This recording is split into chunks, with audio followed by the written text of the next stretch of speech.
بڑی صاحب ہیں اللہ رب العزت کے فضل و احسان سے ہم قرآن کریم کے درس میں جمع ہیں. اللہ رب العزت ہماری اس محفل کو، اس مجلس کو نجات کا ذریعہ بنا دے. اور کل جب ہر کوئی کسی کے لیے گواہی دے گا تو اللہ رب العزت ہمارے لیے قرآن کو شافع اور شاہد بنائے، ہماری سفارش بھی کرے یہ قرآن اور ہمارے لیے گواہی بھی دے کہ یہ قرآن سے اتنی محبت کرنے والے شاہ میں جمع ہے. اللہ ہم سب کو استقامت نصیب فرمائے. آیت کریمہ جو 29 ہے بنی اسرائیل کی، جس کا ترجمہ اور تفسیر کچھ پیش کی گئی، اس کا ترجمہ اور اس کا اکمال وہ بیان کرنا ہے. ترجمہ یہ ہے وَلَا تَجْعَلْ يَدَكَ مَغْلُولَةً، نہ تو آپ اپنے ہاتھوں کو گردن سے باندھ لیں، وَلَا تَبْسُطْهَا كُلَّ الْبَسْطِ، اور نہ ہی اس کو مکمل کھول دیں، فَتَقْعُدَ مَلُومًا مَحْسُورًا، تو آپ بیٹھ جائیں گے ملامت کیے ہوئے اور تھکے ہارے پشیمان. حضرات مفسرین نے خرچ کرنے کے بارے میں مسلمان کو ہدایت دی ہے کہ وہ خرچ کیسا ہے. ہر ایک کے پاس پیسے تو ہوتے ہی، دل ہر ایک کے پاس نہیں ہوتا، تو کیا آدمی خرچ کرے اور کس طریقے سے خرچ کرے. آپ صلی اللہ علیہ وسلم کے پاس جیسے تفسیر مظہری میں یہ واقعہ لکھا ہے، ایک لڑکا ہے اور آ کر کہنے لگا کہ میری ماں نے بھیجا ہے، ہم بہت فقیر ہیں، کچھ کھانے کو مل جائے، نقد پیسے مل جائیں یا کپڑے مل جائیں. آپ صلی اللہ علیہ وسلم نے فرمایا اس وقت تو میرے پاس کچھ نہیں ہے، بعد میں کسی موقع پر آئے گا تو ہم لے جائیے گا. لڑکا بڑا تیز تھا، کہنے لگا یہ جو کرتا پہنا ہے میں یہی دے دیجیے. آپ صلی اللہ علیہ وسلم نے وہی کرتا اتارا اور اس کو دے دیا. اب آپ کے پاس اس کے سوا کچھ تھا نہیں، گھر میں جگہ چھپ کے بیٹھ گئے. دوسری روایت میں حضرت عائشہ رضی اللہ تعالیٰ عنہ فرماتی ہے حضرت صلی اللہ علیہ وسلم نے مجھ سے فرمایا، حضرت ابو امامہ کی روایت ہے، اے عائشہ جو بھی میرا مال ہے نا میرے ہاتھ میں وہ سب خرچ کر دیا کرو. اب جان کہنے لگی میرے ماں باپ آپ پر فدا و قربان، جب میں سب کچھ خرچ کر دوں گی تو گھر میں کھانے کے لیے تو کچھ ہونا چاہیے، کچھ بھی نہیں بچے گا. اس طرح آئی نازل ہوئی وَلَا تَبْسُطْهَا كُلَّ الْبَسْطِ، ایسا تو نہ کریں کہ جو کچھ آپ سب کچھ خرچ کر دیں، اپنے لیے تو کچھ رکھیں. تیسری روایت تفسیر مظہری میں لکھی کہ آپ صلی اللہ علیہ وسلم کا دروازہ بجایا ہے لڑکے اور کہا میری والدہ نے بھیجا ہے اور کہا ہے کہ جو کرتا آپ کے پاس ہے وہ کرتا ہی دے دیجیے. آپ صلی اللہ علیہ وسلم نے فرمایا ابھی جو اوپر پہنا ہوا ہے نا یہ میرے پاس اور کچھ نہیں، فلاں وقت آئے گا نا حال اس میں سے آپ کو دے دیں. وہ لڑکا گھر چلا گیا، واپس آیا یعنی اگر میری والدہ نے کہا ہے جو کرتا آپ نے پہنا ہے وہی عنایت کر دیجیے. آپ صلی اللہ علیہ وسلم گھر میں تشریف لے گئے اور گھر میں سے ہی کرتا نکالا اور باہر ہاتھ کر کے اس کو دے دیا. اب گھر میں کونے میں بیٹھ گئے بغیر کپڑے کے، ظاہر اتنا کپڑا ہوگا ناف سے لے کے گھٹنے تک یا ازار شلوار کی جگہ ہوگا، اوپر کا بدن ننگا ہو تو بندہ باہر کیسے آئے. حضرت بلال رضی اللہ تعالیٰ عنہ نے اذان دی، اب نماز کا وقت ہو گیا، آپ علیہ السلام کے پاس کپڑے نہیں ہیں، جیسے صحابہ بے چین ہو گئے. امامت کے لیے کوئی آگے نہیں آیا، صحابہ نے ہمت کی اور گھر میں آ گئے. دیکھا آپ علیہ السلام نے ہونے میں بیٹھے، ہم سب بڑے پریشان ہوئے کیا قصہ پیش آیا. آپ نے فرمایا کہ ایسے ہی میرے ساتھ ہوا ہے، اس نے مانگا میں تو منع کرتا نہیں ہوں، میں نے اس کو دے دیا. اللہ رب العزت نے یہ آیت کریمہ نازل فرمائی وَلَا تَبْسُطْهَا كُلَّ الْبَسْطِ، آپ ایسا بھی نہ کھول دیجیے کہ مکمل کھول کے سارا مال دے دیں اور آپ کے پاس کچھ بھی نہ رہے۔ چوتھی روایت معالم العرفان جو دروس قرآن کا حضرت مفسر لکھتے ہیں کہ حضرت صلی اللہ علیہ وسلم کے پاس ایک صاحب انڈے کے برابر سونے کا ٹکڑا لائے، جتنا انڈا ہوتا ہے، آپ علیہ السلام کو دیا اور دیتے ہوئے کہنے لگے وہ صاحب کہ میرے پاس اس کے سوا گھر میں کچھ بھی نہیں۔ کیا فرمایا؟ میرے پاس اس کے سوا کچھ بھی نہیں ہے۔ آپ صلی اللہ علیہ وسلم نے وہ سونا اس کی طرف پھینک کر مارا، اگر وہ لگ جاتا تو وہ زخمی ہو جاتا۔ آپ نے فرمایا بڑی عجیب بات، تم سارا اثاثہ خرچ کر دیتے ہو اور پھر بھیک مانگنے کی نوبت آ جاتی ہے، یہ کوئی سمجھداری کا کام آپ کرتے ہیں؟ گھر والوں کے لیے بھی رکھو اور صدقہ بھی دو۔ ایسے ہی ایک صاحب پھٹے پرانے کپڑے پہن کر آپ علیہ السلام کی خدمت میں حاضر ہوئے، بولا کچھ نہیں، آپ نے خستہ حالی دیکھی اس کی کہ یہ تو بہت زیادہ ضرورت مند اور محتاج ہے۔ صحابہ کرام کو تلقین، تو ایک صحابی نے دوسرے صحابی نے مل کے ایک جوڑے کا کپڑا دے دیا، پھر آپ صلی اللہ علیہ وسلم نے تلقین دی، ایک جوڑا اور آ گیا، دو جوڑے اس کے پاس ہو گئے، پھر اب تیسری دفعہ ترغیب دینے لگی کہ کھانے پینے کو بھی مل جائے، تو ترغیب کے دوران یہ صاحب کھڑے ہوئے اور اس نے اپنا ایک جوڑا تقسیم کرنا شروع کیا۔ آپ علیہ السلام ناراض ہو گئے، فرمایا آپ کے لیے میں چندہ کر رہا ہوں اور آپ کو خرچ کرنے کا اتنا جذبہ ہے کہ آپ اپنے کپڑے بھی دے رہے ہیں، یہ سب کچھ تو آپ کے لیے کر رہے ہیں۔ ایسا اللہ کو پسند نہیں ہے کہ آپ کے پاس کچھ بھی موجود نہ ہو اور پھر آپ خرچ کرنا شروع کر دیتے، پھر لوگوں سے دستے سوالی پھیلاتے کہ میری کچھ مدد کر دو۔ تو اسلام اعتدال کا نام۔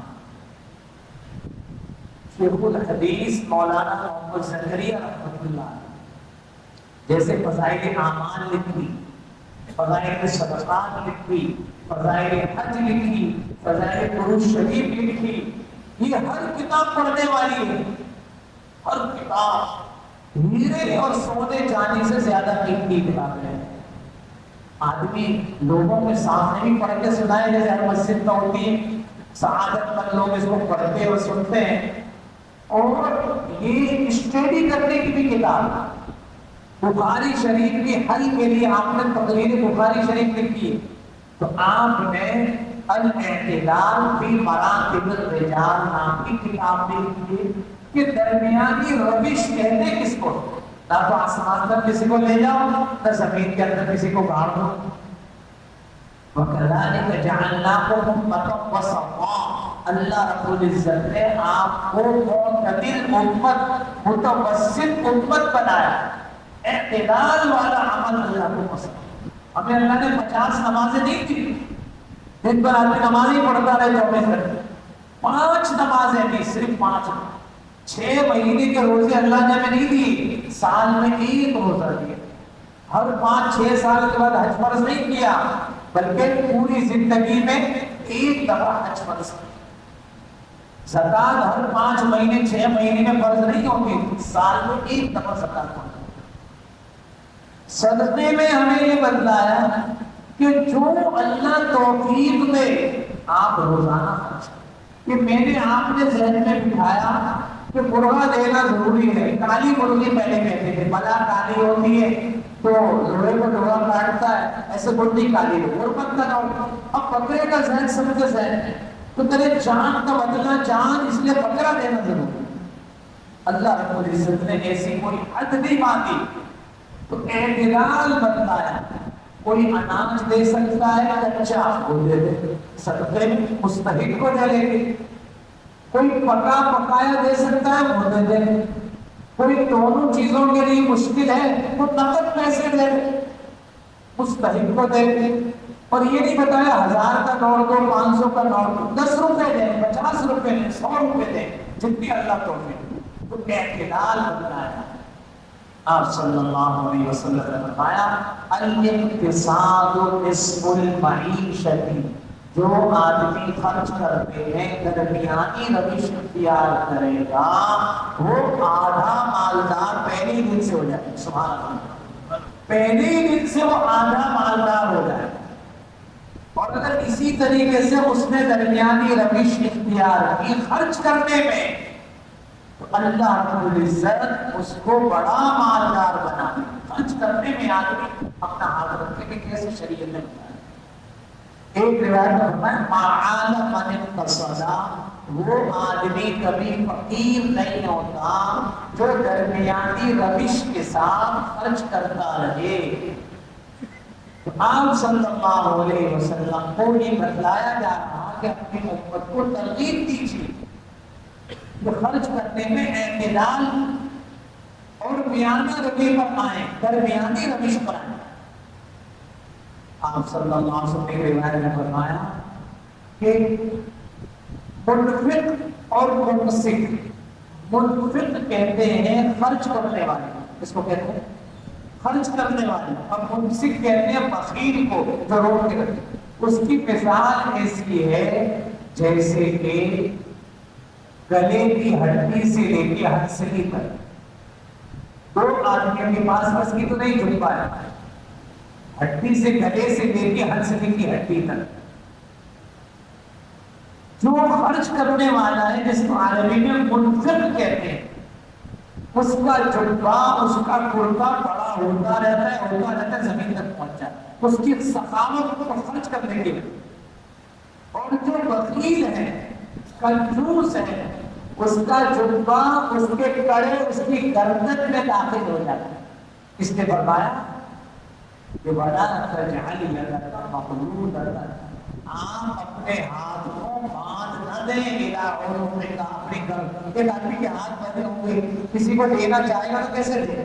پیر سے تو دینے سے نہ، ہاتھ سے نکال کے دے گا، اسے تو ہاتھ ہی باندھ کے رکھا. تو غایت بخیل اور کنجوسی کو اللہ رب العزت نے ہاتھ باندھنے سے تعبیر کیا. تو نہ تو اتنا بخیل ہو جائے کہ خرچ کرنے کی جگہ بھی خرچ نہ کرے، اور نہ ہی اتنا سخی ہو جائے کہ سب کچھ کسی کو دے دے اور پھر ہاتھ پھیلائے گیا میرے پاس مجھے آپ دے دو، میری مدد کرو. فَتَقْعُدَ مَلُومًا مَحْسُورًا، تو آپ بیٹھ جائیں گے ملامت کیے ہوئے، محسور کرتے ہوئے. علماء فرماتے ہیں ملومن کا تعلق کنجوسی کے ساتھ. جو آدمی کنجوس ہوتا ہے لوگ کہتا ہے اس سے دور رہنا، اور موقع ملتا ہے ہاں بخیل بھائی کیا حال ہے، کب ارادہ عاطف طائی کے قبر کو لات مارنا ہے، کبھی کوشش کی کو ارادہ کیا. عاطف طائی سخیوں کا سخی تھا تو لوگ اس کی مثال دیتے ہیں اور دیتے رہے.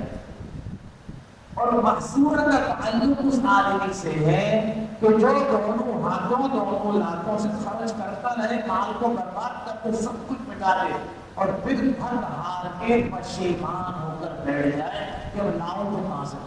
دوستوں کی باتوں میں آ گیا، گیدرنگ والوں نے، رشتے داروں نے کہا پارٹی کرو، یہ کرو، جیسے لوگ دوسرے کو پھنساتے ہیں، جال ڈالتے ہیں اور یہ سارا اس سے خرچ کروا دیتے ہیں تو وہ پشیمان ہوتے ہیں.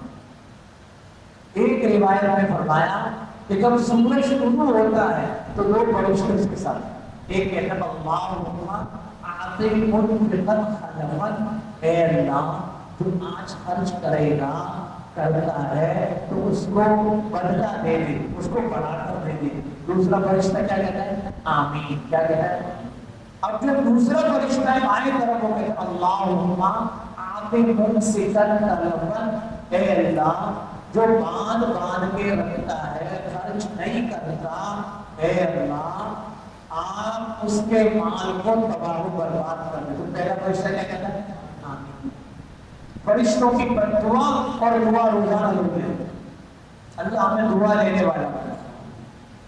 حضرت اسماء رضی اللہ تعالیٰ عنہ حضرت ابوبکر صدیق رضی اللہ تعالیٰ عنہ کی بیٹی ہے. آپ صلی اللہ علیہ وسلم نے ان کا نکاح حضرت زبیر رضی اللہ تعالیٰ عنہ سے. ایک دفعہ آپ علیہ السلام کے پاس آئی اور بھائی حضرت اسماء بنت ابی بکر صدیق زوجہ زبیر رضی اللہ عنہ، وہ کہنے لگی کہ میں خرچ کرنا چاہتی ہوں، لیکن اب لوگوں کو دیکھ کے آپ بتا رہے ہیں ان کی کوالٹی کیا ہے؟ کہ مجھے زبیر اتنا ہی دیتے ہیں کہ گھر کا گزارا ہوتا ہے، تو کیا اس میں سے میں خرچ کر سکتی ہوں؟ آپ نے فرمایا دیکھو بیٹی کس کی ہے؟ ابو بکر صدیق کی بیٹی ہے، اور تیرے والد کا کمال یہ ہے کہ ساری جان، سارا مال، سارا وقت دین پر پڑا، گھر میں کیا چھوڑا؟ ایک سوئی دھاگا بھی نہیں چھوڑا، اللہ اس کے رسول کا نام چھوڑا۔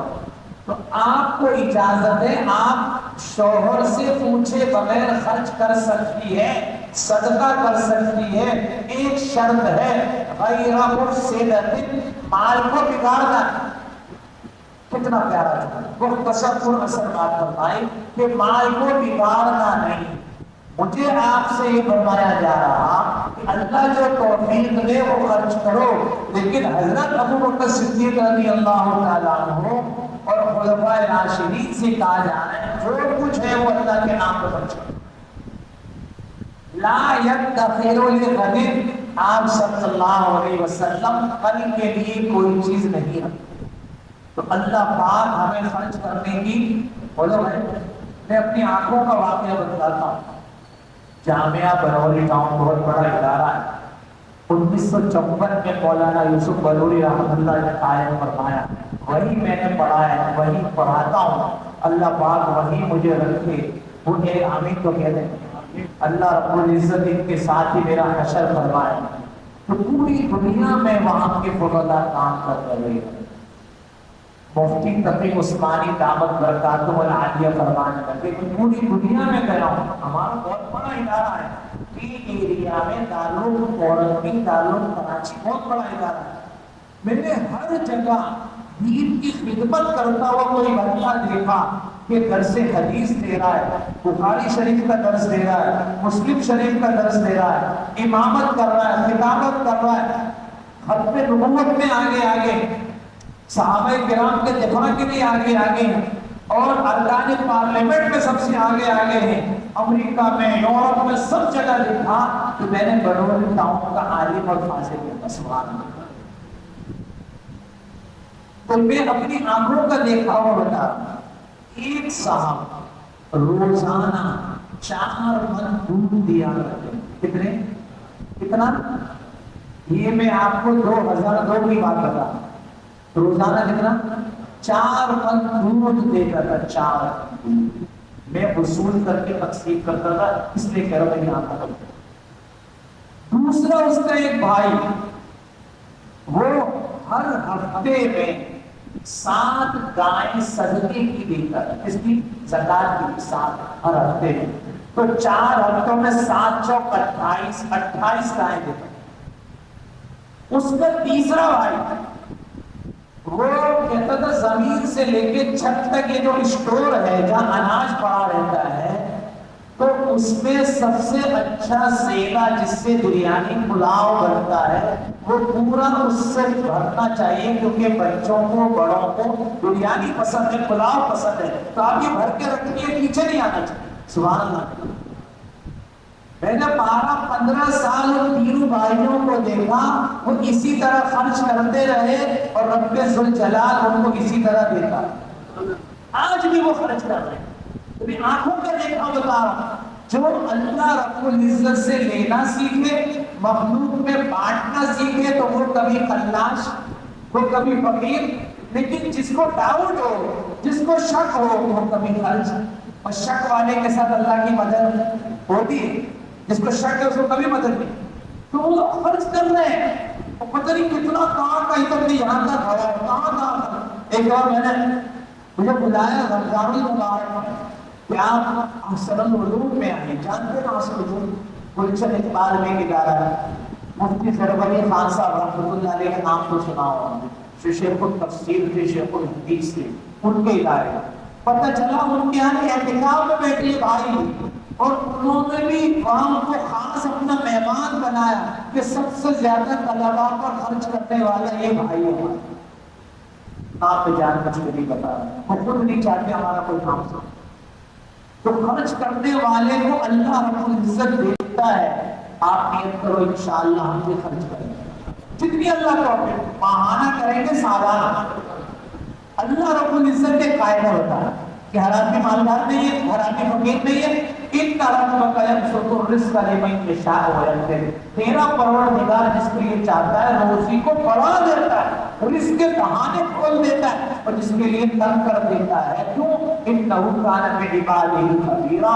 وہ اپنے بندوں کی ظاہری احوال سے بھی باخبر ہے، باطنی احوال سے بھی باخبر ہے. اس کو مجھے کتنا دینا چاہیے اس کی حکمت کون جانتا ہے؟ بصیرہ. اور وہ ظاہر کو بھی دیکھتا ہے، اندر کیا چل رہا ہے کون دیکھ رہا ہے؟ اللہ دیکھ رہا ہے. اگلی آیت نمبر 31 پر اللہ فرما رہے ہیں وَلَا تَقْتُلُوا أَوْلَادَكُمْ خَشْيَةَ إِمْلَاقٍ. اپنی اولاد کو فقر کے خوف سے قتل نہ کرو. زمانے جاہلیت میں لڑکیوں کو زندہ درگور کر دیا جاتا ہے، اور بعض قبیلے لڑکوں کو بھی قتل کر دیتے تھے، پیدا ہوتے مار دیتے تھے. کیوں؟ وہ کہتے تھے یہ میرے ساتھ کھانے میں شریک ہوگا. آپ علیہ السلام سے حضرت عبداللہ بن مسعود رضی اللہ عنہ نے پوچھا کہ اکبر الکبائر کیا ہے، سب سے بڑا گناہ بتائیے. فرمایا ان تجعل للہ ندا وہو خلقک، کہ تو رب ذوالجلال کے لیے کوئی شریک بنائے کہ یہ بھی کرتا ہے بابا بھی کرتا ہے، یہ بھی کرتا ہے بڑا بزرگ بھی میرا کام کر دیتا ہے. تو اللہ کا شریک بنانا یہ سب سے بڑا سب سے بڑا جرم ہے، سب سے بڑا گناہ. ثم ایو، پھر اس کے بعد کیا ہے؟ فرمایا ان تقتل اولادک، تو اپنی اولاد کو قتل کرے کہ یہ کھانے میں میرے ساتھ دسترخوان پہ بیٹھے، کھانے میں شریک ہو. فرمایا اس کے بعد بڑا گناہ کیا ہے؟ فرمایا اپنے پڑوس کی عورت سے بدکاری اور زنا کرنا، یہ سب سے بڑا. تو اولاد کو قتل کرنا، فقر کے خوف سے زندہ درگور کرنا، یا ایسی چیزیں استعمال کرنا جس سے پیدائش نہ ہو، یہ بھی وعدے خفی میں آتا ہے. جیسے میں پچھلی دفعہ عرض کیا تھا اللہ نے فرمایا نحن نرزقهم وإياكم، ہم ان کو بھی روزی دیں گے اور تمہیں بھی روزی ہم دیتے ہیں. ہمیں کون روزی دیتا ہے؟ اللہ روزی دیتا ہے. ان قتلهم كان خطأ كبيرا، بے شک بچوں کو قتل کرنا یہ بہت بڑا گناہ ہے، بہت بڑا گناہ ہے. کئی واقعات اس پر ہیں، لیکن اگلی آیت کے بارے میں عرض کرنے لگا ہوں. وَلَا تَقْرَبُوا الزِّنَا، فرمایا بدکاری کے قریب بھی نہ جانا. إِنَّهُ كَانَ فَاحِشًا، یہ بہت کھلی برائی ہے، بہت کھلی برائی ہے. وَسَاءَ سَبِيلًا، اور بہت برا راستہ ہے. اس سے کیا ہوتا ہے؟ جو نسب نامے ہیں وہ خراب ہو جاتا ہے، پتہ نہیں چلتا کہ یہ بچہ کس کا، اس کا باپ ہوا. اور دوسرا اس سے فتنے برپا ہو جاتے ہیں. آپ صلی اللہ علیہ وسلم نے فرمایا جب کوئی بوڑھا زنا کرتا ہے تو 7 آسمان 7 زمینیں سب کے سب اس کے اوپر لعنت کرتے ہیں. اور جب اس کو دوزخ میں ڈالا جائے گا تو اس کی شرمگاہ سے ایسی سڑی ہوئی بدبو آئے گی کہ سارے دوزخی بیزاری کا اظہار کریں کہ ہمیں اتنی ایزا دی جا رہی ہے، اتنے عذابات سے بھی ایزا نہیں ہو رہی جتنی اس کی شرمگاہ سے ایزا ہو رہی ہے. آپ صلی اللہ علیہ وسلم نے فرمایا زنا پر قائم رہنے والا ایسا ہے گویا کہ بت پرستی پر قائم رہنے والا. زنا پر قائم رہنے والا ایسا ہے جیسے کہ بت پرست ہوتا ہے، بت کے سامنے روزانہ پوجا کرتا ہے. وہ اس طریقے سے آپ صلی اللہ علیہ وسلم نے تیسری روایت میں فرمایا کہ آدمی جب زنا کرتا ہے تو ایمان اس کے دل سے نکل کر اس کے سر پہ معلق ہو جاتا ہے. کہاں ہے؟ ایمان اس کے دل سے نکل کر اس کے سر پر معلق ہو جاتا ہے چھتری کی طرح. جب وہ زنا سے فارغ ہو جاتا ہے، الگ ہو جاتا ہے، اللہ رب العزت اپنی رحمت سے دوبارہ ایمان اس کے دل میں داخل کرتا ہے۔ چوتھی روایت مسلم شریف کی ہے، الزانی لا یزنی وہو مؤمن، السارق لا یسرق وہو مؤمن، الشارب لا یشرب الخمر وہو مؤمن۔ آدمی جب زنا کرتا ہے تو اس زنا کی حالت میں وہ مومن نہیں رہتا، ایمان والا نہیں ہوتا۔ چور جب چوری کرتا ہے تو اس وقت وہ ایمان والا نہیں رہتا، ایمان نکال دیا جاتا ہے۔ شراب پینے والا جب شراب پیتا ہے تو اس وقت وہ ایمان والا نہیں رہتا، اس کے اندر سے ایمان نکال لیا جاتا ہے۔ حبیب الامت قدس سرہ حضرت عاطف رحمۃ اللہ علیہ کہتے ہیں اگر اس حالت میں وہ مر گیا تو وہ بے ایمان مرے گا، ایمان کے بغیر دنیا سے جائے۔ آپ صلی اللہ علیہ وسلم نے معراج کی رات آپ کو دکھایا، ایک تندور ہے، اس کا سوراخ بہت چھوٹا ہے، اندر جا کے بہت گہرائی ہے، ننگے مرد اندر جل رہے، ننگی عورتیں جل رہی، آگ کی لپٹ کے ساتھ جب وہ باہر آنا چاہتے ہیں تو ان کو دھکا دے کے اندر کیا جاتا ہے۔ پوچھا یہ کون ہے؟ کہ یہ آپ کی امت کے وہ لوگ ہیں جو زنا اور بدکاری میں مصروف ہے۔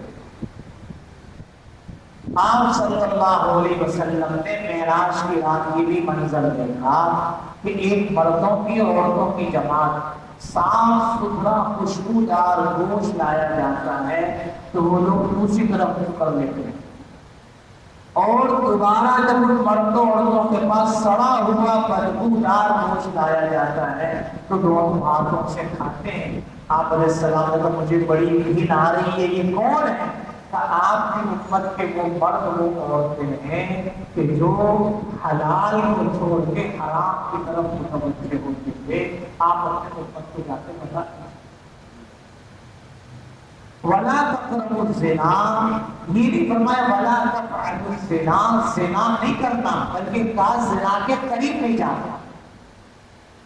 آپ صلی اللہ علیہ وسلم نے فرمایا العینان تزنیان، آنکھیں زنا کرتی، والیدان تزنیان، ہاتھ زنا کرتے، والرجلان تزنیان، تو پیر زنا کرتے ہیں۔ صحابہ نے پوچھا آنکھیں کیسے زنا کرتی ہیں؟ فرمایا زنا ہوا النظر، آنکھوں سے غلط چیزیں دیکھنا ہی آنکھوں کا گناہ۔ پہلے تو آدمی کسی عورت کو دیکھنے کے لیے گلی میں کئی چکر کاٹتا ہے، پھر بھی مشکل سے نظر آ جائے، ہلکی سی جھلک نظر آ جائے، باہر عورت نظر نہیں آتی۔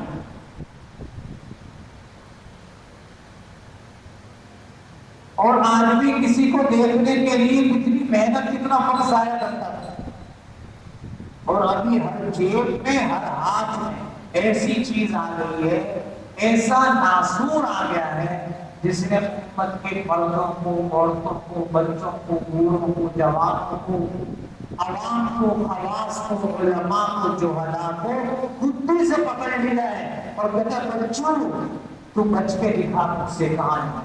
غلط کہہ رہا ہوں صحیح کہہ رہا ہوں؟ بولو بھائی، آدمی چاہے بھی تو بچ نہیں سکتا۔ اس پر قرآن شریف ڈاؤن لوڈ کر دیا تاکہ آدمی مسجد میں لے آئے۔ اب آپ کیسے دیکھیں گے؟ قرآن کھولا ہوا ہے، تھوڑی دیر میں فیس بک شروع ہو گئی، واٹس ایپ شروع ہو گئی، تھوڑی دیر میں اور کچھ دیکھنا شروع کی، نماز میں کافی ٹائم ہے۔ ایسے منظر بھی دیکھنے کو ملتے ہیں۔ اس مسجد کی بات بتا رہا ہوں، انہوں نے دیکھا کہ اوپر کوئی نہیں ہوتا، فرسٹ فلور پہ کوئی پنکھا چلا کے ستون پر دیکھ لے کے آرام سے اللہ صاحب۔ اب یہ بتائیے اللہ کے گھر میں جو آنکھوں سے دیکھا جا رہا ہے، ظاہر وہ تلاوت تو نہیں کر رہا، اس نے کونا اسی لیے چھپایا، پکڑا ہے تاکہ کوئی قریب نہ آئے اور مجھے ڈسٹرب نہ کرے۔ کیا نہ کرے؟ ڈسٹرب نہ کرے، اس لیے اس نے سونا پڑا۔ اب یہ جو بجلی استعمال کر رہا ہے، جہاں بیٹھا ہے باقی نے مسجد میں جو سامان اور پیسہ لگایا کس کے لگایا؟ وہ تو نماز پڑھے، ذکر کرے، تلاوت کرے، دعا مانگے، سجدے تلاوت کرے، سجدے شکر کرے، یہ تو بیچارہ کسی اور کام پہ لگا ہے۔ اعمال کی بات کرے، احادیث کو سنے، درس کو سنے، اس کو تو کچھ غلط کہہ رہا ہوں صحیح کہہ رہا ہوں؟ تو میرے دوستو، یہ آگ اس زمانے میں بن گئی ہے آگ کا دریا۔ کس کا دریا؟ آگ کا دریا۔ تو آدمی بول بول کے اس کی آواز بند ہو جاتی ہے، ہوتا ہے کہ نہیں ہوتا؟ گلا بیٹھ جاتا ہے، بس اپنی بول سنتا ہوں، سن سن کے بھی آدمی کا تو پردے پھٹ جائیں۔ لیکن آنکھ ایسی چیز ہے کہ اس کا پیٹ، اس کی آنکھ جلتی رہتی ہے، جلتی رہتی ہے۔ رات میں بھی بندہ بستر پہ جاتا ہوں، اس وقت تک نہیں سوتا جب تک کہ وہ گر نہ جائے۔ موبائل ادھر، وہ ادھر، ادھر اور ادھر ہوتا جب جا کے سوتا۔ غلط کہہ رہا ہوں صحیح کہہ رہا ہوں؟ صبح اٹھتے ہی رات کو جب پہلے آدمی کیا تلاش کرتا تھا؟ تصویر تلاش کرتا تھا، قرآن شریف تلاش کرتا تھا، جائے نماز تلاش کرتا تھا، دینی کتاب تلاش کرتا تھا۔ یعنی آپ دیکھیے کہ فیصلہ فرمائیے، ایسا نازور ہے کہ آدمی مرتا ہے تو جان چھوڑتی ہے، ورنہ اس کے بغیر جان نہیں چھوڑتی۔ یا مبالغہ کر رہا ہوں یا جوش میں آ گیا ہوں یا صحیح کہہ رہا ہوں؟ بولے بھائی، آدمی سے موبائل کب ہٹتا ہے جب وہ بیچارہ جب مر گیا بھائی، تو سب سے پہلے لوگ بھی اگر راستے میں اللہ حفاظت میں مر جائے تو جیبیں تلاش کر دیتے ہیں، سب کچھ صاف کر لیتے ہیں کہ چلو اس کی ایک چیز مجھے وہ ناسور کی چھوڑ کے پاس جائے۔ اب اس میں جو جو چیزیں آپ نے دیکھی ہیں وہ تو سب ڈیٹا میں جمع ہے، اب اس میں مزید گفتگو کرنا مناسب نہیں۔ تو یہ آنکھوں کا زنا ہے جو بہت زیادہ ہو رہا ہے، اور سب سے بڑا گناہ یہ ہے کہ اس کو گناہ نہیں سمجھا جا رہا ہے۔ غلط کہہ رہا ہوں صحیح کہہ رہا ہوں؟ تو اب جیسے بارش ہو رہی ہے نا، بارش جب ہو اور آدمی میدان میں کھڑا ہو تو بچ سکتا ہے؟ نہیں بچ سکتا۔ لیکن جو چاہے کہ اگر بچوں، اب چھٹ ہونے والی نومبر شروع ہو گیا ہے، پڑھے گی تو کچھ نہ کچھ سایہ، چھوٹا سا درخت کا ٹکڑا، ایک چھوٹا سا چھپر اس کے نیچے بھی آ جاتے کہ تھوڑا سا بچہ۔ اکابر فرماتے ہیں اس موبائل سے جن، ہم یہ نہیں کہتے اس سے جان چھڑا لو، اتنا ایمان تو ہے نہیں کہ سب جائیں وہ نالے میں پھینک دیں، پھر وہاں سے کوئی نکال لے گا، اس کے اوپر ٹائر چڑھا دیں، اس کو توڑ دیں، اتنا تو ایمان ہمارا ہے نہیں۔ کیونکہ چھوٹے موبائل سے ہمارا کام بولو بھائی ہو جاتا ہے۔ لوگ کہتے جی نہیں سکتے۔ میں نے حضرت مفتی نظام الدین شامل میں شہید رحمۃ اللہ علیہ کو دیکھا کہ ان کے بیٹے امین الدین کے پاس لوگ فون کرتے تھے، وہ کہتا فون نہیں رکھا، آخر تک شہید ہو گیا۔ حضرت مولانا ڈاکٹر عبدالرزاق اسکندر رحمۃ اللہ 24 سال پرنسپل اور محترم رہے اللہ، وہ شیخ الحدیث رہے مفتی رحمۃ اللہ صاحب، یہ بھی شیخ الحدیث تھے، استاد الاساتذہ تھے۔ انہوں نے بھی آخری تک بولو ہے موبائل کبھی کبھی اپنے موبائل سے مجھ سے بات کروا دیتا تھا، چھوٹے موبائل سے بات کرتے فلاں آپ سے بات کرنا چاہتا، یہ بات کی یہ لے لو کہ وہ لے نہیں سکتے تھے، غریب تھے۔ کتنے لوگ آ کے گروپ میں کہا یہ چیز مجھے نہیں چاہیے۔ تو یہ اس کا زنا آنکھ کا، آنکھوں کا زنا یہ ہے کہ آدمی لیتے لیتے کسی غیر محرم کو ٹچنگ کی کوشش کرے کہ ہلکا پھلکا کچھ لگ جائے تو آدمی اس کو چومتا رہتا ہے، کسی کو بیماری ہوتی ہے وہ اسی طرح گزارا کرتا ہے۔ غلط چیز کو اس سے پکڑنا، کئی جگہ تو آدمی اپنی ساس سے، سالیوں سے سب سے ہاتھ ملاتا ہے، اور بعض جگہ تو باقاعدہ گلے ملنا پڑتا ہے۔ غلط کہہ رہا ہوں صحیح کہہ رہا ہوں؟ یہ جائز ہے کہ ناجائز ہے؟ آؤ نہیں آنا، بہت دیر ہو گئی دراصل ہے بھائی، ابھی تو 5 منٹ 4-5 منٹ رہ گئے یا زیادہ دیر ہو گئی ہے بھائی؟ رہ گئے۔ اور پیروں کا زنا یہ ہے کہ ناجائز چیز کی طرف جائے، اور یہ وبا اس زمانے میں کم ہو گئی ہے بھائی، زیادہ ہو گئی ہے۔ تو اللہ رب العزت سے دعا مانگنے چاہیے، اللہم انی اسألک العفت، اے اللہ مجھے پاک دامن عطا فرما، میرے گھر والوں کو پاک دامن، کتنی پیاری دعا ہے، اللہم انی اسألک العفت، اے اللہ میں آپ سے اپنے لیے گھر والوں کے لیے پاک دامنی مانگتا ہوں، آپ مانگیے کون بچائے گا؟ اللہ بچائے گا۔ اگلی آیت میں اللہ پاک فرما رہے ہیں کہ قتل مت کرو کسی کو، ولا تقتلوا النفس التي حرم الله الا بالحق، کسی نفس کو قتل مت کرو جس کو اللہ نے حرام کیا ہے مگر حق کے ساتھ۔ قیامت میں سب سے پہلے جو حساب ہوگا تو کس کا ہوگا؟ خون کا حساب ہوگا۔ کس کا؟ ہم تو تب تک یہی سنا ہے کہ نماز کا حساب ہوگا، حدیث شریف میں بھی آتا ہے اول ما یحاسب به العبد یوم القیامۃ صلاۃ، سب سے پہلا حساب سوال نماز کے بارے میں کس کا ہوگا؟ نماز کے بارے میں پہلا سوال۔ اللہ پاک فرماتے ہیں وَأَقِیمُوا الصَّلَاةَ وَلَا تَکُونُوا مِنَ الْمُشْرِکِینَ، اے مسلمانوں نماز پڑھو، نماز نہیں پڑھو گے تو مشرکوں کے ساتھ ہو جاؤ گے۔ اب اس کو سارے ہوٹل، ساری دکانیں، گلیاں، محلے نمازیوں سے بھرے، بے نمازیوں سے۔ بولو بھائی، ہمارے والد، ہماری والدہ، ہمارے بھائی، ہماری بہنیں، چاچے، ماموں، خالائیں، پھوپھیاں، پورا خاندان، دردیال سب نمازی ہے۔ بولو بھائی، تو نیت کریں انشاءاللہ سب کو نمازی بنائیں گے۔ بولو انشاءاللہ۔ فرشتے آئیں گے یا جنات تبلیغ کریں گے؟ بولو بھائی، مجھے اور آپ کو ہی کرنی، دیکھو باہر والے تو آ نہیں رہے، ان کو تو فکر ہے نہیں، مجھے آپ کو تو فکر کرنی چاہیے۔ میں اور آپ بھی نہیں کریں گے تو کون فکر کرے؟